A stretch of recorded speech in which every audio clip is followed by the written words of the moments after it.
Bien. ¿Estamos bien? ¿Se puede apreciar bien? Sí, ahora sí. Ya, listo, comenzamos entonces. Bien, miren chicos, bueno, la clase de hoy día va a ser neumonía querida de la comunidad y neumonía nosocomial. Pero quiero que recuerden uno de los puntos muy importantes sobre neumonía, ya que esta es una de las patologías más frecuentes que ustedes como médicos generales, y antes que médicos generales, como internos de medicina, van a tener que dominar muy bien.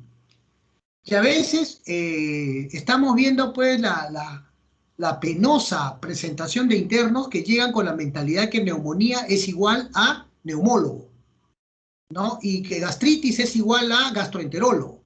Y que si tengo una enfermedad tal es igual a tal especialidad. Entonces ustedes, ¿qué cosa van a tratar como médicos generales? Nada.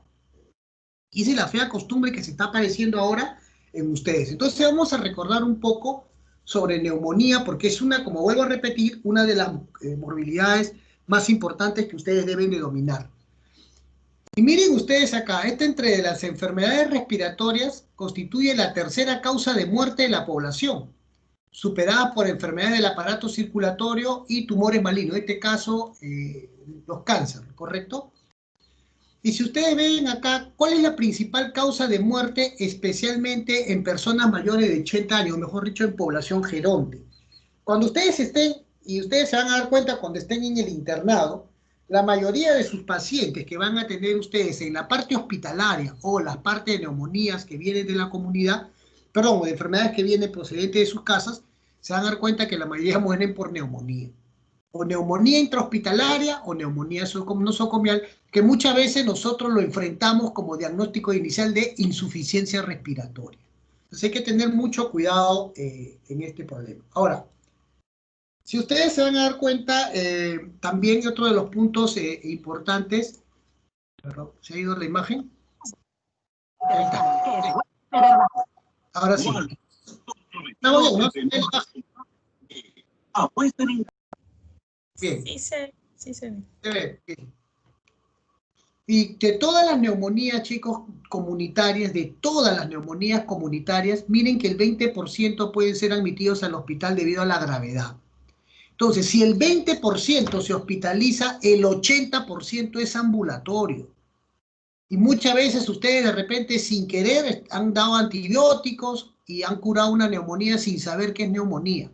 O muchas veces hemos abusado de los antibióticos pensando que es neumonía cuando el paciente tiene una simple bronquitis o un problema faringoamidaliano. Bien, entonces viendo esta parte importante de la epidemiología, vamos a hacer un poco de la patogenia y quiero que ustedes vean acá cómo es que una persona puede hacer neumonía. Puede hacer neumonía por la parte aspirativa.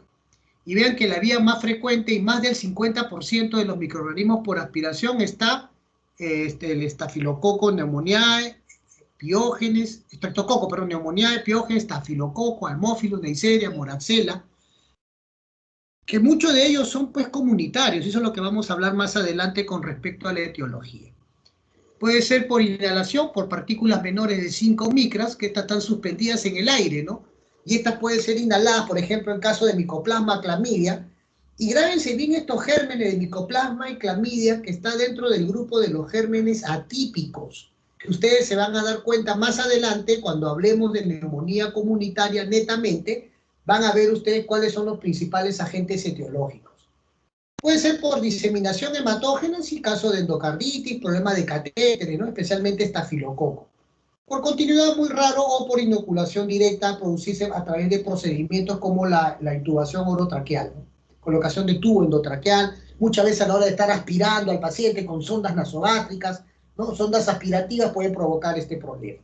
Entonces, en la gran mayoría entonces de nuestros problemas infecciosos o neumónicos se van a través de la aspiración y la inhalación. Muy bien. Cuando ustedes vean la clasificación, y es ahí donde nosotros vamos a incidir, van a ver que hay diferentes clasificaciones. Esta es la que es más utilizada. Está la clasificación en el ambiente extrahospitalario o comunitario, clásica neumonía adquirida en la comunidad, o está vinculado con asistencia sanitaria. Y acá viene la neumonía intrahospitalaria o la neumonía asociada a ventilación mecánica. Bien, ¿por qué la neumonía asociada a ventilación mecánica? Recuerden que la neumonía intrahospitalaria Un paciente que está con neumonía en la parte de hospitalización, en la zona no crítica, puede salir de alta recibiendo su tratamiento y tener una buena evolución, o puede tener una evolución tórpida. Y al tener una evolución tórpida tiene que pasar a apoyo ventilatorio, o sea, una unidad de cuidados intensivos, donde los gérmenes son mejor reconocidos dentro de la parte de cuidados intensivos, y especialmente los asociados a ventilación mecánica. Por eso le pone neumonía asociada a ventilación mecánica. Entonces tenemos la neumonía extrahospitalaria, la comunitaria, y la vinculada con asistencia sanitaria, como es la intrahospitalaria o neumonía asociada a ventilación mecánica.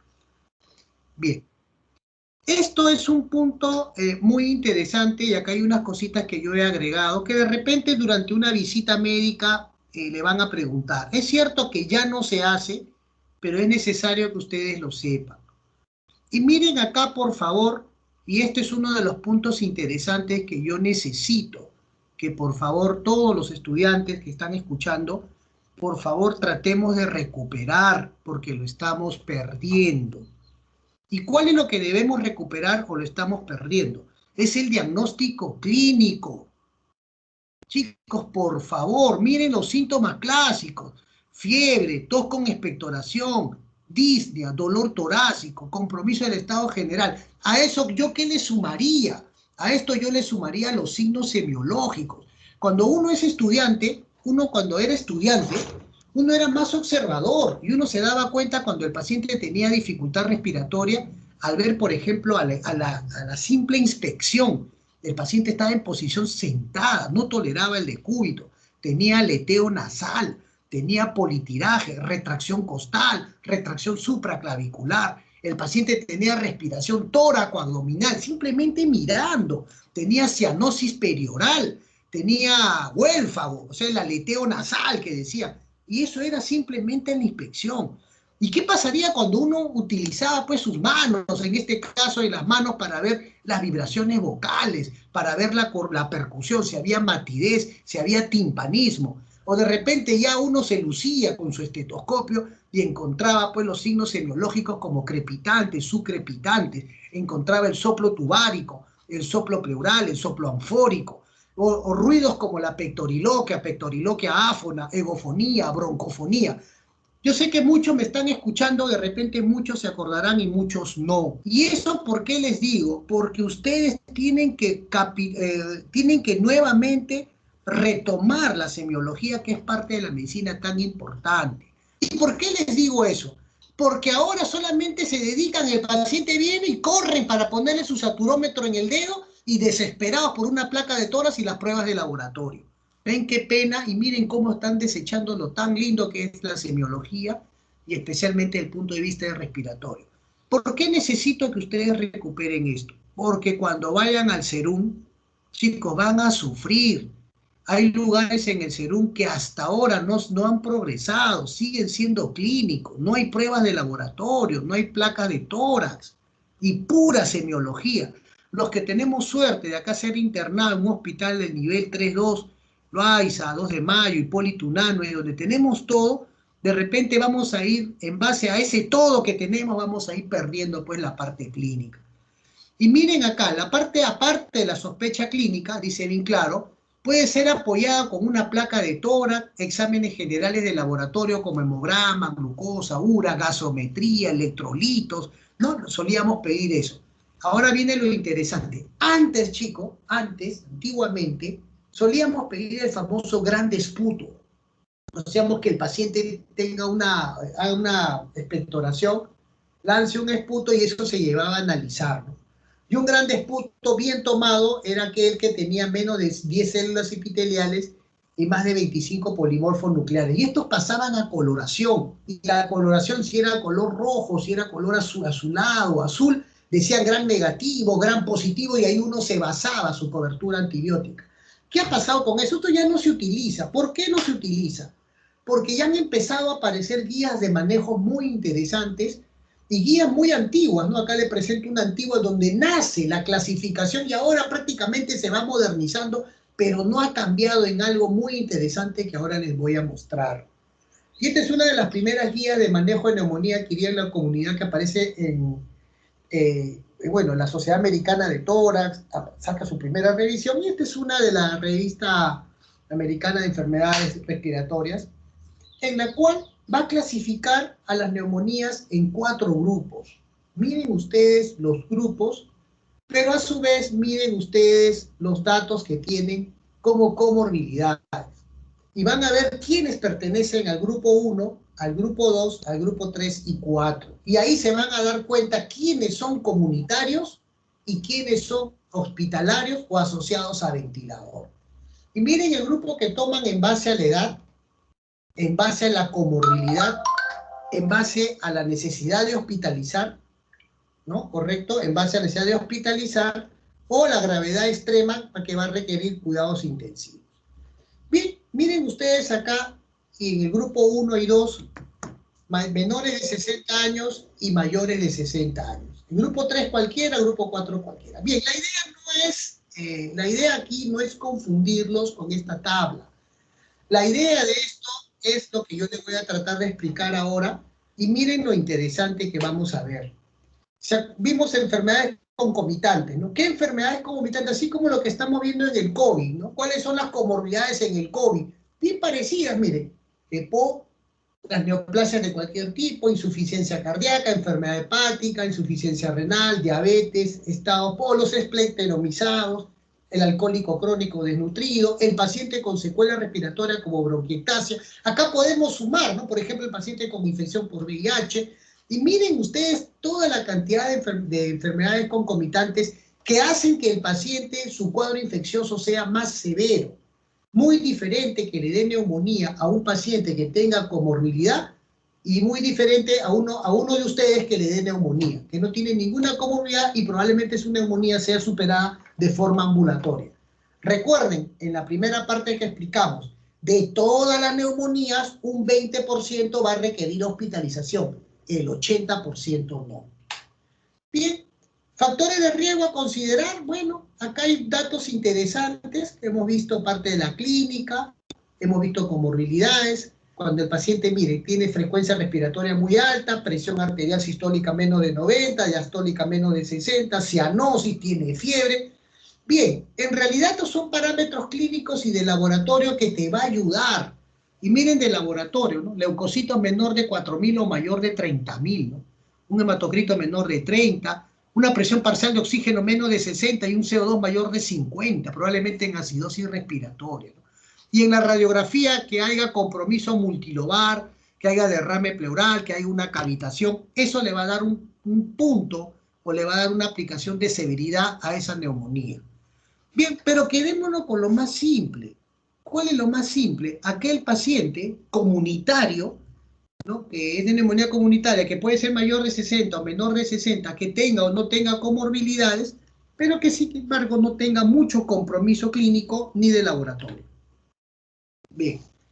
Por ejemplo, una neumonía grave, aquel que debe pasar a una unidad de cuidados intensivos. Y eso es bien fácil.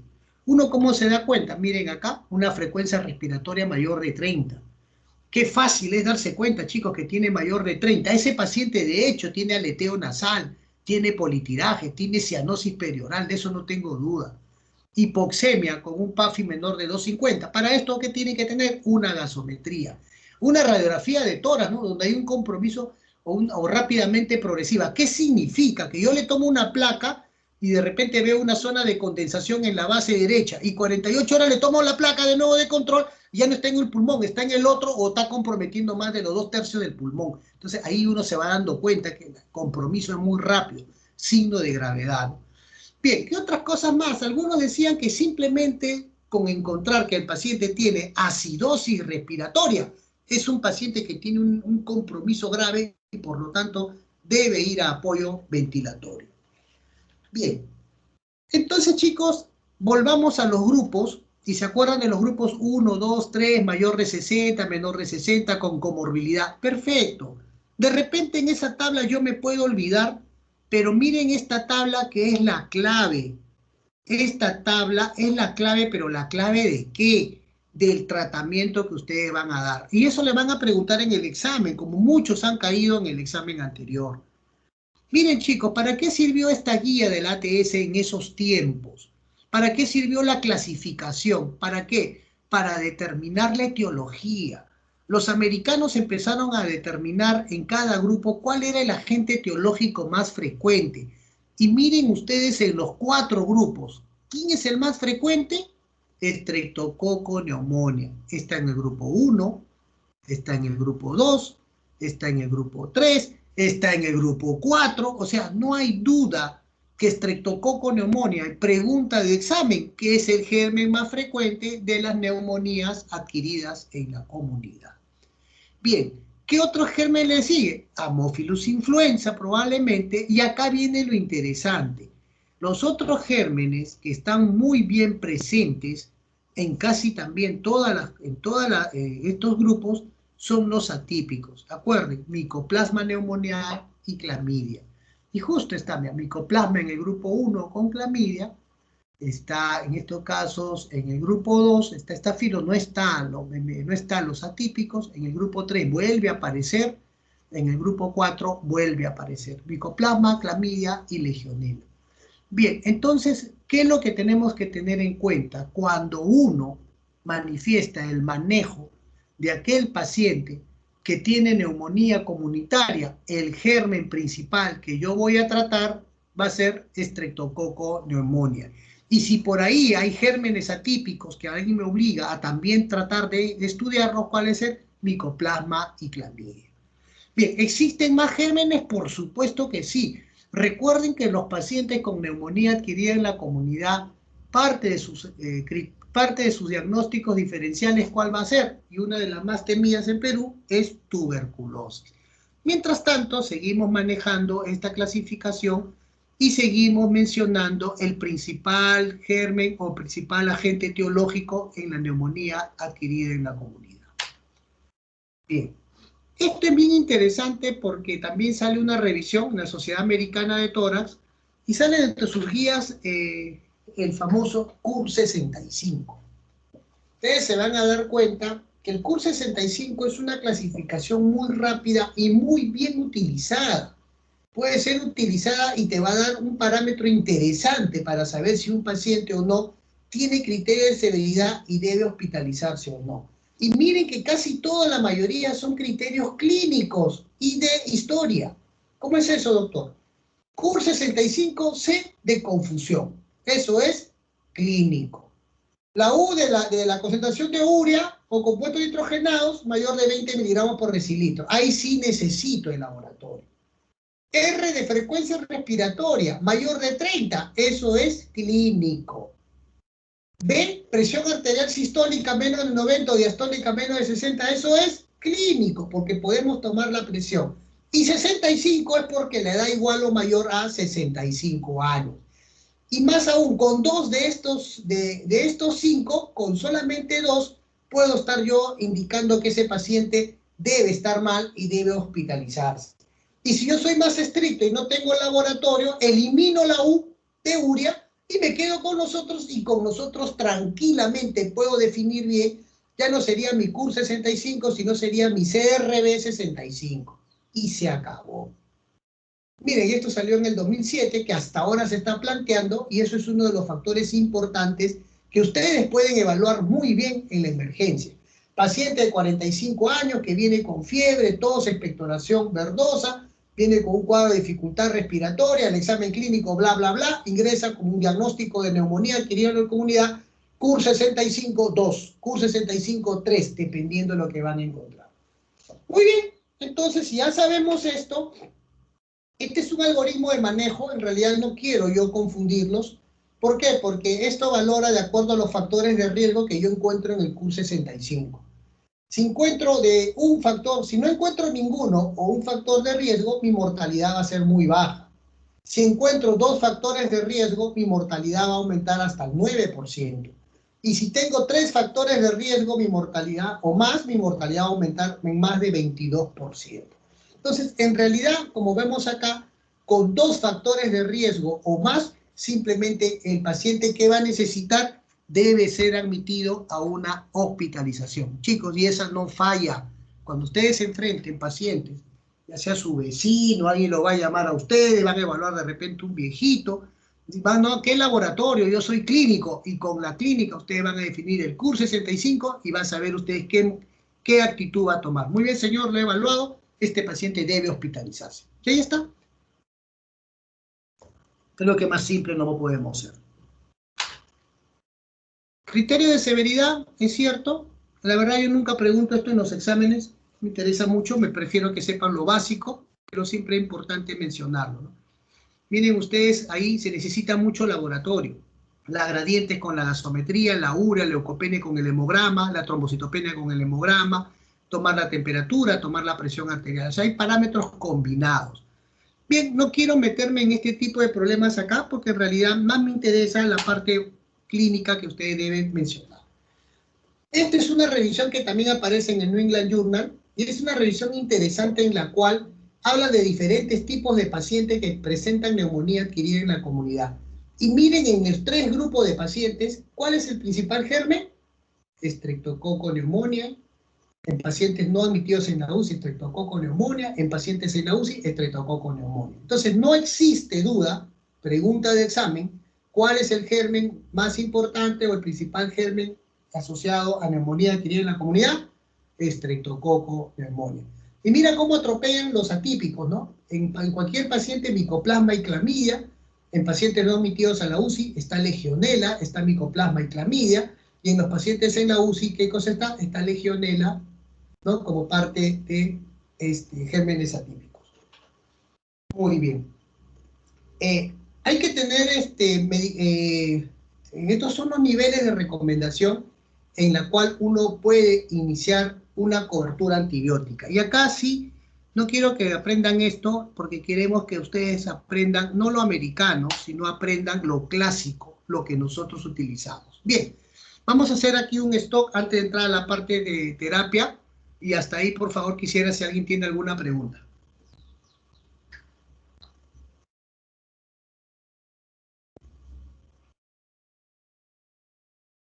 A ver, delegada, dígame, delegada, ¿cuántos son los alumnos que están en clase ahorita? ¿Cuántos son alumnos que están escuchando esta clase?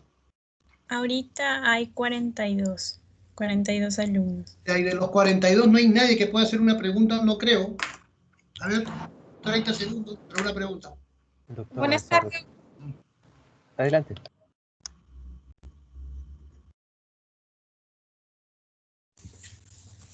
Creo que acá hay 2 chicos que quieren hacer una pregunta. Le escuchamos.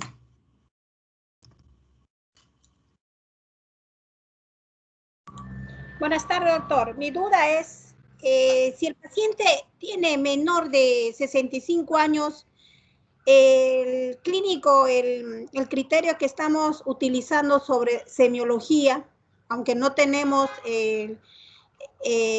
análisis clínico, como dice el BUM, el criterio para nosotros, por la edad, lo que estoy llamando la atención, llega un paciente van diciendo, de 40 años, entra el criterio, doctor, a hospitalización. Ya, muy bien, muy bien. Entonces, ¿cómo es tu apellido, doctora? Disculpe. Ordóñez. Muy bien, Ordóñez. Entonces, ¿se acuerdan que habíamos puesto el CUR 65? Sí. Correcto. Bien. El paciente de 45 años, lo primero que yo le diría a nuestra amiga Ordóñez es que si tiene problemas con el sensorio. ¿Tiene confusión o no? No tiene, 0. La uremia, no tengo laboratorio, 0, no lo considero. La frecuencia respiratoria, eso es clínico. Claro. Correcto. ¿Y qué más tiene el CUR 65? A ver que usted tuvo la base. ¿Qué más? Ya tenemos la C, la U, la R. ¿Qué más tenemos?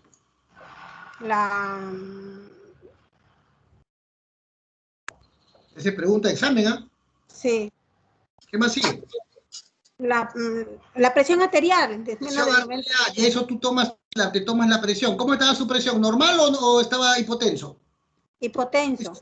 Hipotenso, entonces tienes un punto. Y el 65 tenía 40, entonces no es más de 65, 0. O sea, tu CUR 65 es un punto. Y si es un punto en la tabla, eso no tiene un 1% de mortalidad, lo puedes manejar tranquilamente de forma ambulatoria.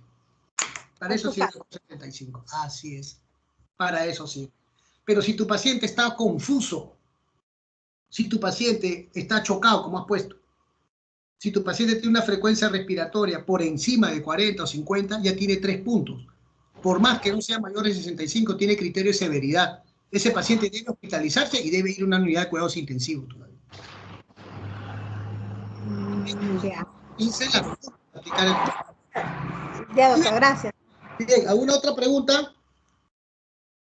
Entonces lo del curso 65 ha quedado claro, ¿no? Es bien simple y se necesitan básicamente mucha clínica. Eso es todo, con clínica lo hacemos. Bien, hay condiciones, chicos, que a ustedes también le pueden, no vayan a caer en eso, en lo que hemos hablado acerca de la teoría. Dice, doctor, usted en la clase, yo recuerdo que usted dijo que el principal germen es Streptococcus pneumoniae. Por supuesto que sí. Pero chicos, existen situaciones, escuchen bien, existen situaciones o condiciones que hace que el paciente no solamente se debe sospechar en Streptococcus pneumoniae, sino también uno puede sospechar, también puede sospechar en otro tipo de gérmenes. Por ejemplo, en aquel paciente con infección por VIH y SIDA, por ejemplo, ellos, aparte de hacer sus cuadros de insuficiencia respiratoria por Streptococcus pneumoniae, ellos son muy frecuentes a presentar tuberculosis. Y por su inmunosupresión, también son muy frecuentes de presentar neumonía por neumocitis yerobecia, o sea, neumocistosis. Entonces, uno tiene que tener mucho cuidado. Uno no puede decir, Streptococcus pneumoniae, porque el doctor claro dijo, no, hay condiciones que te pueden, ya plantear ciertas u otras bacterias que pueden asociarse. Por ejemplo, ¿no? El paciente con enfermedad pulmonar obstructiva crónica, el paciente fumador, ¿no?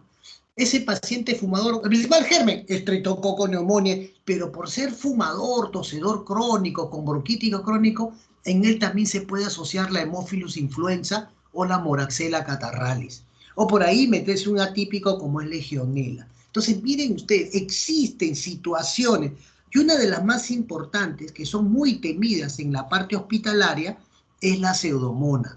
Ya vamos a hablar de los gérmenes intrahospitalarios. Se van a dar cuenta que pseudomonas es uno de los gérmenes y todo el mundo cree que debe tener pseudomonas y si no está hospitalizado no es pseudomonas. No, existen circunstancias en que el paciente puede ser propenso a tener pseudomonas, inclusive con neumonías que vienen de la comunidad.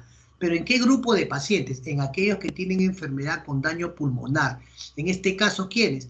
Los que tienen fibrosis pulmonar, los que tienen bronquiectasias, secuelas de tuberculosis.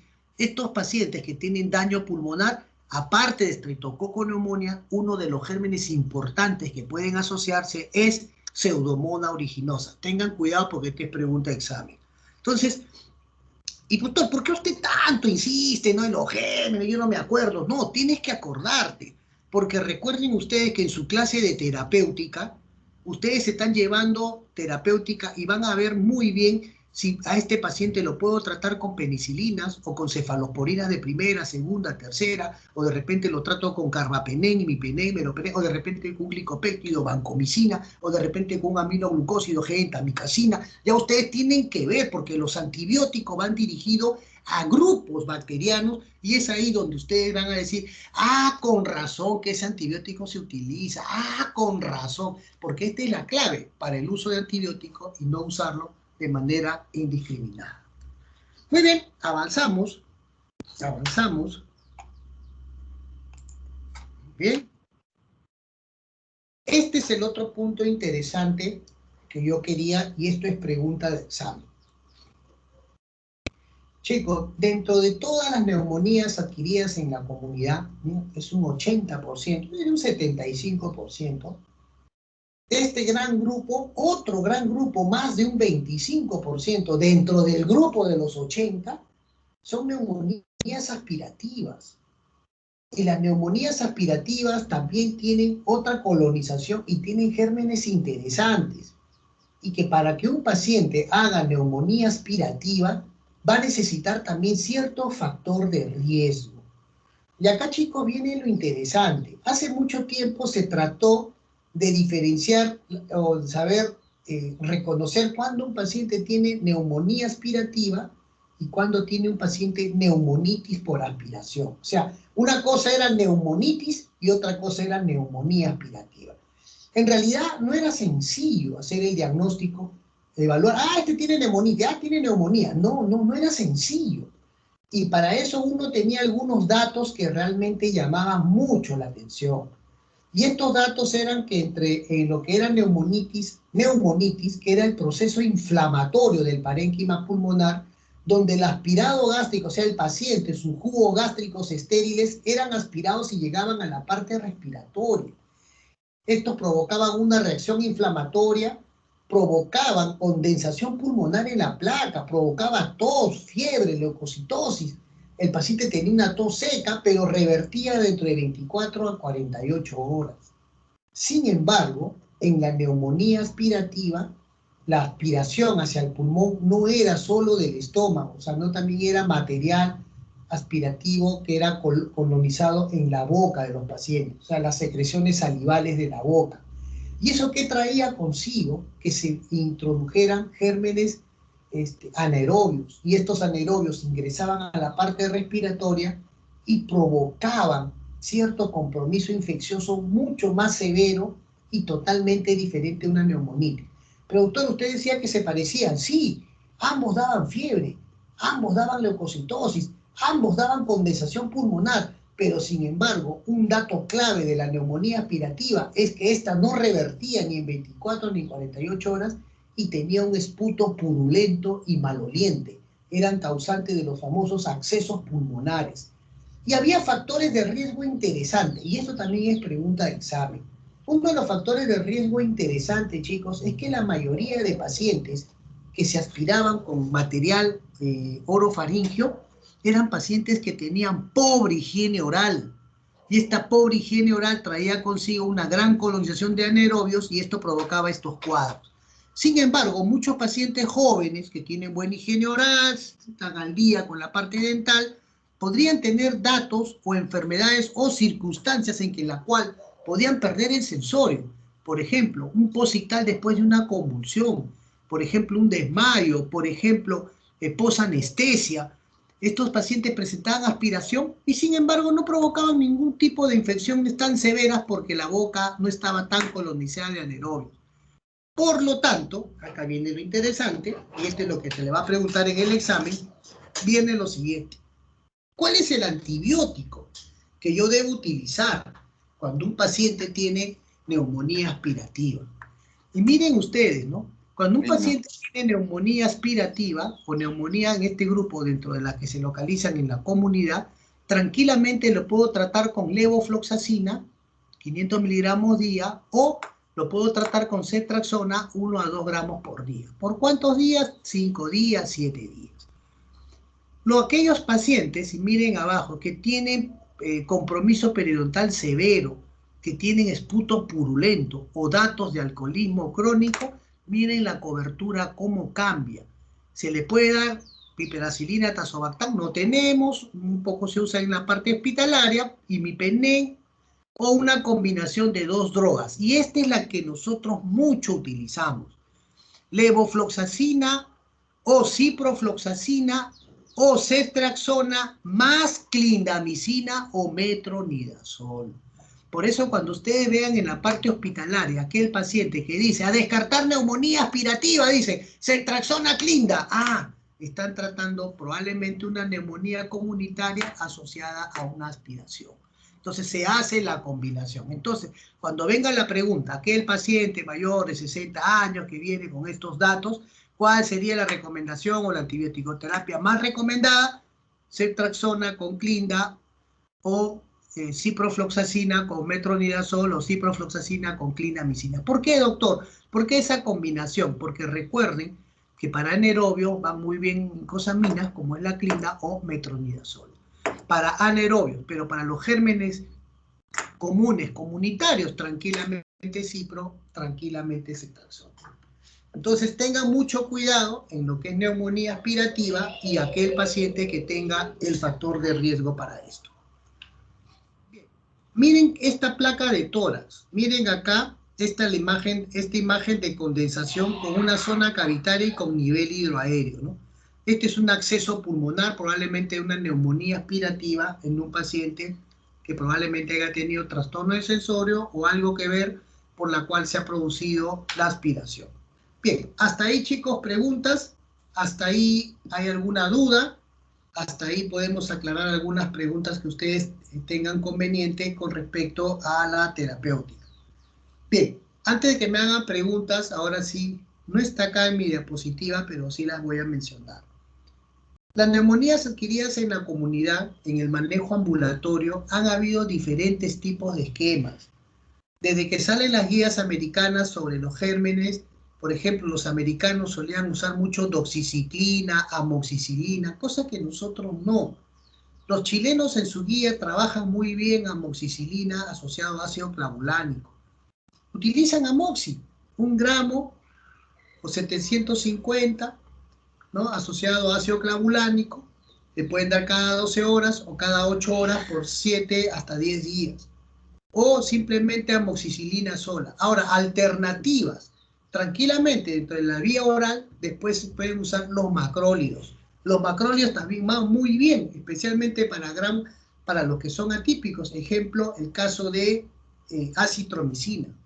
Acitromicina para el manejo, también muy importante, 500 miligramos por 5 a 7, por 5 días, suficiente para tratar una neumonía adquirida en la comunidad.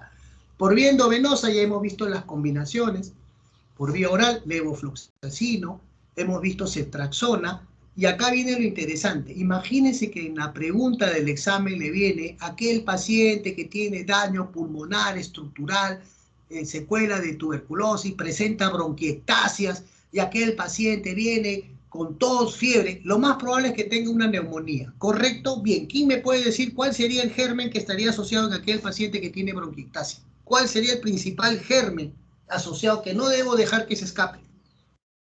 Pseudomonas. Y dentro, ya están llevando, ¿y qué antibiótico sería importante para que me cubran pseudomonas? Piperacilina, Ceftriaxona, Tazobactam. pipetazo, La cefalosporina de tercera, ¿no? La cefalosporina de tercera o antipseudomónicas, y los carbapenén, ¿no? Imipenén, meropenén cubren muy bien, pipetazo también. Perfecto. Entonces, ahí ustedes están viendo que frente al cuadro y frente al factor de riesgo, yo aplico mi antibiótico. Por favor, no se aprendan las terapias de memoria, porque uno lo utilizó y uno le continúa. ¿Está claro? Entonces, los gérmenes de la comunidad son muy diferentes a los intrahospitalarios. Y ahora vamos a hablar un poco de intrahospitalario, pero vamos a hacernos un descanso de 3 minutos. 5 minutos de descanso. ¿Correcto? Está bien, doctor.